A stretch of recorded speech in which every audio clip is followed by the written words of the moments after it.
L'acier taxé à 25%, l'aluminium à 10%. Quelles conséquences pour la France? Premier risque, une baisse des exportations d'acier vers les États-Unis. Dans cette usine du nord de la France, ce syndicaliste est inquiet pour l'activité du site. Si on sabre certaines parties de nos productions qui vont à l'export aux États-Unis, ça pose effectivement le problème de l'équilibre de nos productions sur les outils français. Et donc, effectivement, par ricochet, on peut avoir des effets induits sur l'emploi. Mais la France vend peu d'acier outre-Atlantique, seulement 4% de ses exportations en 2017.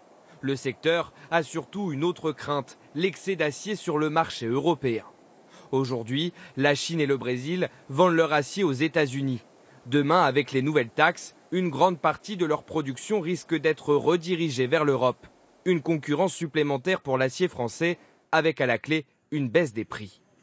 Bouleversement dans l'industrie de la métallurgie et menace de représailles de la part de l'Europe qui souhaite taxer d'autres produits américains comme les motos Harley-Davidson, les jeans Levi's ou les oranges de Floride. Selon cet économiste, la bataille engagée risque de faire exploser l'équilibre du commerce mondial.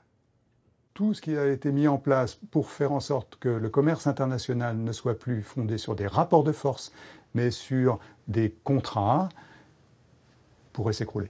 Le ministre de l'économie réunira lundi à Bruxelles les industriels de la métallurgie.